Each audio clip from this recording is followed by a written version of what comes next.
Hello students, welcome to Easy Elimu Learning Simplified. I am your teacher, Mr. Stanley Ombogo. So dear students, allow me take this opportunity to take you through that is report writing, one of the functional skill topics that we have in Form 3 work. So talking about report writing, remember we have reports on club activities.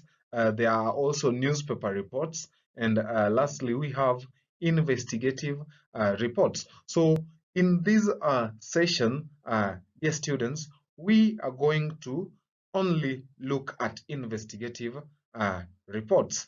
Investigative reports. That's where our focus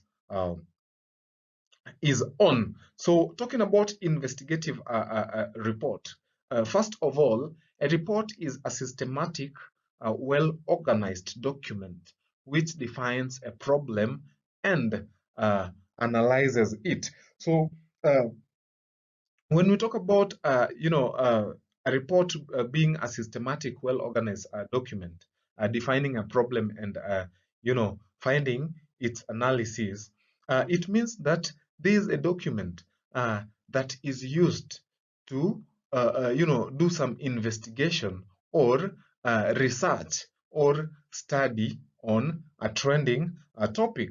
So I want to use this example. So assuming students in a school have refused to take their meal because they have a feeling that it is not properly cooked. So if this matter is brought to the attention of the school principal, uh, there is no way that the school principal can maybe fire the cooks without doing an investigation. So what must happen before maybe an action is taken is that the first thing, an investigation must be done. Why was the food not properly cooked? What happened? Probably there are no firewoods, and maybe there are also other challenges. So before taking an action, the first thing that is done in this type of a document is an investigation or a research or a study. So that is why they are that is investigative reports are categorized under study writing. So dear students, a good report should be carefully researched on. For you to come up with a document that defines a problem and gives an analysis, it means that it is something, it is a report that is carefully researched on. So it must also be objective. That is, a good report must also be objective. So you must consider other people's views as much as possible. When writing reports, do not use your own opinion. Do not use your own opinion. That will not be an investigation. So another thing, another area that you should look at when writing a report is that a good report should be concise and well written. So, dear students, let's look at some of the elements of a report. Elements of a report.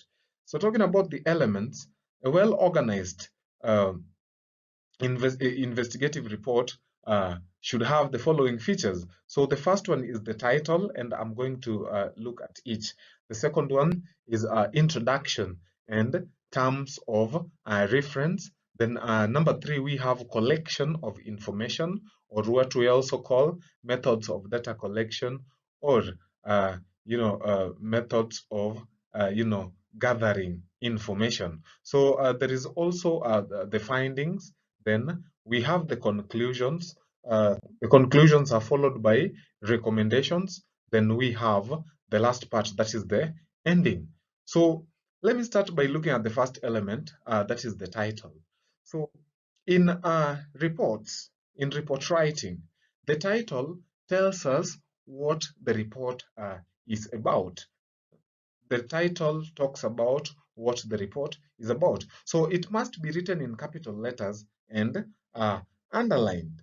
So an example is here, that is a report on the post-election violence in Kenya. So in this report, we expected, or what we expect to get in the report is the problem that faced the country, that is the post-election violence. And what we also expect to get in this report is,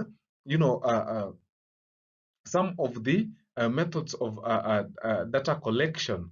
That is, what were some of the methods that probably the journalists or the detectives used to gather information. And we also expect to get some remedy or recommendations to this problem.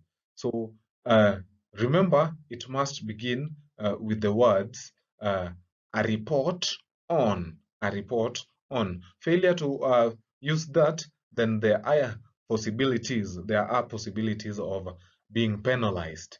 So the second element is introduction in terms of or terms of reference. So here the writer identifies himself and states whom the report is written for. That is, who requested for the report. So using remember the example that I started with. That is a case where the students maybe in a given school have refused to take their meal because they feel that the food isn't properly cooked. So in that case, it is the school principal who will definitely request for the report. So again, the introduction also indicates when the report is, expected. So there is that is, if a committee was appointed, then a list of members is written, that is members of the committee, then the purpose of the report and also the task of the committee. Then also remember that there is a duration that these reports normally take. You cannot do a study or a research in a day. So in most cases, you find that some reports or some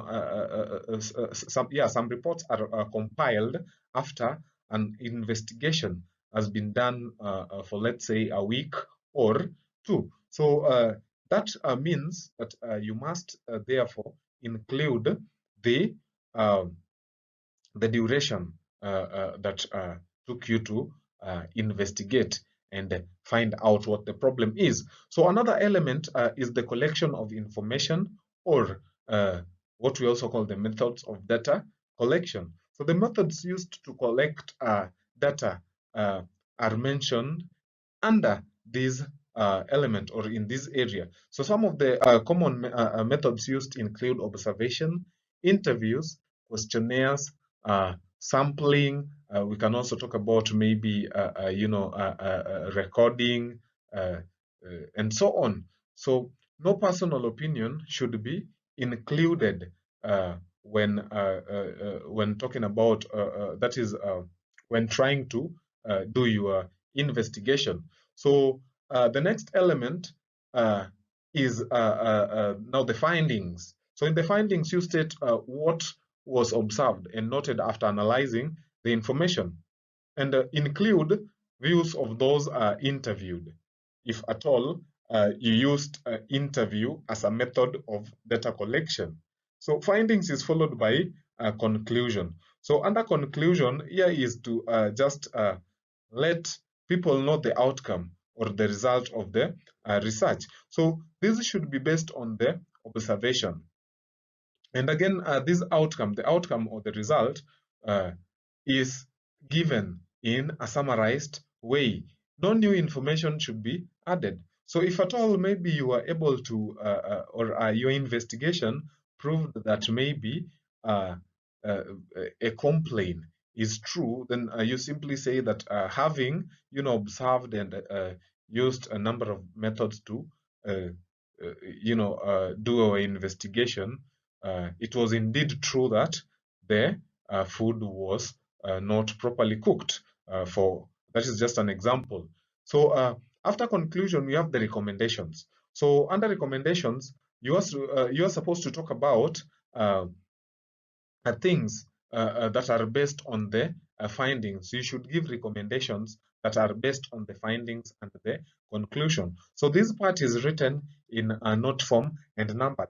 And another thing that is also important to note is that when writing recommendations, they must be tied to your findings. They must be tied to your findings. So if maybe under findings, some of the findings, maybe just as an example, uh, there were no firewoods in there were no firewood in school, and that is why the food wasn't properly cooked. Then under recommendation, you will suggest maybe if the school can opt for uh, another means, maybe using a gas cooker and so on. So if lack of firewood was your number one finding, then your number one recommendation must be tied to uh, the first finding, that is maybe lack of firewood. So the next element is now that is the ending, that is the signing off. So signing off includes the ending clause, the signature, name, and designation of the writer. So the ending clause is written as report compiled by, then followed by a comma. So after a comma, before you write your name, you append your signature.